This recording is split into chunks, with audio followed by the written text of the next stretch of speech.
Hello. Hello. Hello. Hello. Sir अब आ रही है आपकी आवाज। अच्छा, मैंने आपसे पूछा था कि आपने आर के कोऑर्डिनेट्स भी निकाले हैं, तो वो भी मुझे बता देते हो। मैंने ये पूछा था।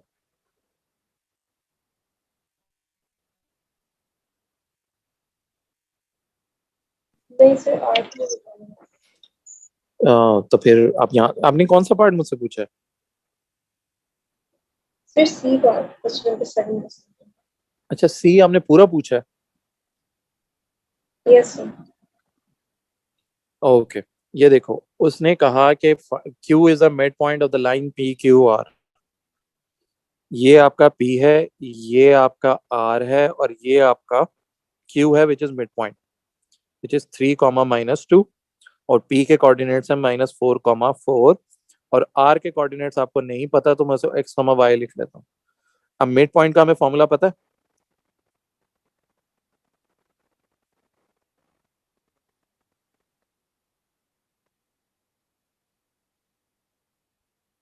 ओके। मुझे आप बताते हो कि हमारा मिड पॉइंट क्या है इस क्वेश्चन में। सर 3 - 2। बिल्कुल ठीक है, 3 - 2। और ये हम कौन से दो पॉइंट्स के मिड पॉइंट निकाल रहे हैं, पी और आर का। तो पी हमारा था -4 प्लस x/2। और y कितना होगा, 4 + y/2। ये बात समझ आएगी। Yes sir. अब आपने क्या करना है कि आपने ये x कोऑर्डिनेट को इधर वाले x कोऑर्डिनेट यानी कॉमा से पहले वाले के इक्वल पुट करना है। यानी 3 = -4 + x/2। इसको सॉल्व करो तो आएगा 6 - 4 + x। और x की वैल्यू आ जाएगी 10। ये बात समझ आइए। सर लेकिन हम उसको इज इक्वल्स टू उसके क्यों करेंगे?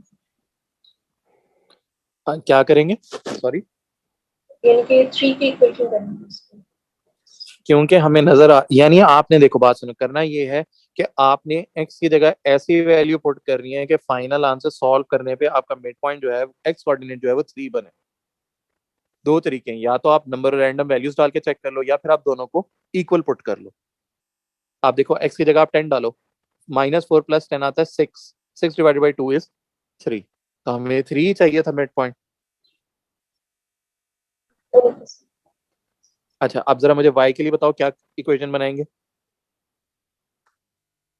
Sir -2 is equals to 4 + 1। बिल्कुल ठीक बताया।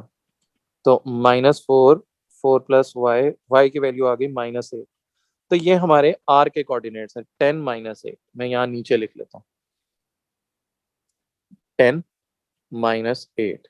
तो यहाँ 10 लिख लेते हैं और यहाँ नीचे -8 लिख लेते हैं। ये हमारा r आ गया। यहाँ तक बात समझ आ गई।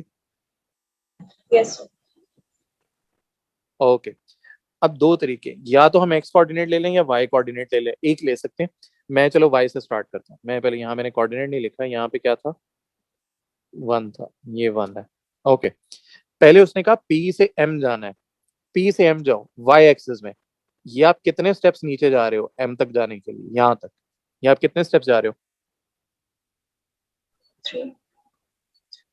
बिल्कुल ठीक है। तो आप यहाँ पे ये रेशियो निकालनी है ना, तो मैं यहाँ पे 3 लिख लेता हूँ। और दूसरी उसने मांगी थी m से r। अब आप m से r देखो, यहाँ से आप कितने स्टेप्स नीचे जा रहे हो, यहाँ तक।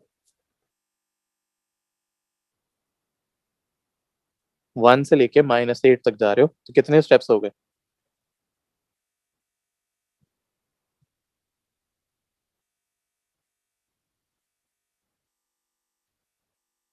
हाँ, 1 से -8 पे जाते सर हुए 9। कितने स्टेप्स हो गए? बिल्कुल ठीक बताया, 9।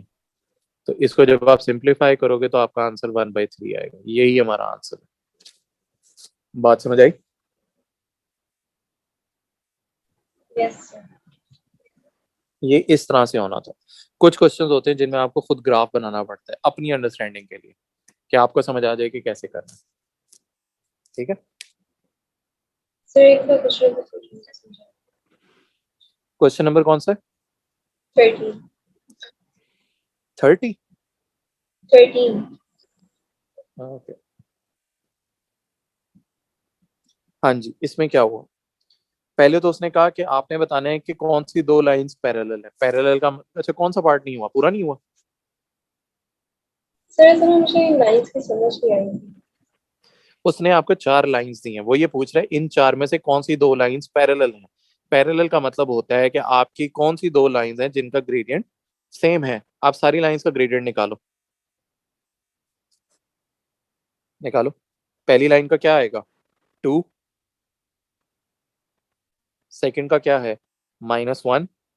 नेक्स्ट का क्या है? 2।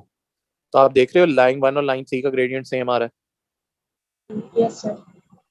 तो आपने यहाँ लिखना था लाइन 1 एंड लाइन 3। बात समझ आई? Yes sir. ओके, अब वो ये कहता है कि which two lines intersect the Y axis at the same point. Y axis का मतलब है वाई इंटरसेप्ट, यानी सी की वैल्यू। तो किस क्वेश्चन में सी की वैल्यू सेम है, बता सकते हो?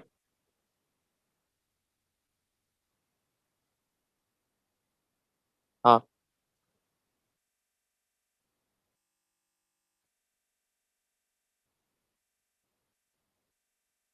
सर यानी कि इसमें हमने इक्वेशन डाल के हमने अपनी वैल्यूज करनी है, इसमें हमें कोई कोऑर्डिनेट्स की जरूरत नहीं। देखो वाई एक्सिस पे कौन सा कोऑर्डिनेट 0 होता है? X axis. एक्स वाला 0 होता है। तो आप सब में एक्स को 0 डालो और देखो किस केस में आपका वाई सेम आ रहा है। पहले भी ये मैंने सबके आंसर येलो में लिखे हुए नजर आ रहा है। जब आप पहली वाली में एक्स को 0 डालते तो 2 × 0 0, 0 + 4 इज 4। नजर आया? Yes sir. अगले में देखो लाइन 2 में आप एक दफा सब में वैल्यूज डाल के चेक कर लो। देखो सब में वाई की वैल्यू मैंने निकाली है। तो आप देखोगे लाइन 1 और लाइन 4 दोनों में 4 आता है। सी या वाई सेम हमारा वाई कोऑर्डिनेट। बात समझ आई? Yes sir. Okay, third C part. अब उसने कहा कि कौन सी लाइन जो है वो इससे पास करती, इन दो पॉइंट से पास। आप क्या कर सकते हो, इसके 2-3 तरीके हैं, लेकिन सबसे आसान क्या है कि आप ग्रेडियंट निकालो इन दोनों पॉइंट्स का। जब आप ग्रेडियंट निकालोगे तो आप मैच कर लोगे कि ये वाला ग्रेडियंट किससे मैच करता है। 1 2 3 4 किससे मैच करेगा, जरा ग्रेडियंट निकाल के देख लो।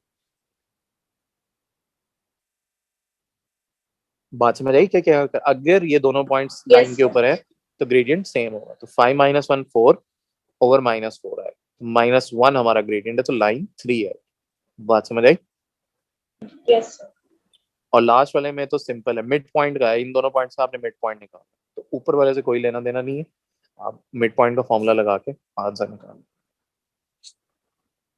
ठीक हो गया? Okay sir. Sir last question है, क्वेश्चन नंबर 14।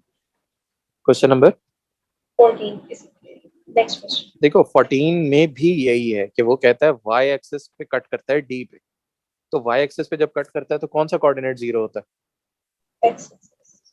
तो आप इस इक्वेशन जो ए सी की इक्वेशन जो उसने हमें दी हुई है ऊपर नजर आ रही है, ये वाली, यस सर। इसमें आप एक्स की जगह 0 डाल दो। That's it.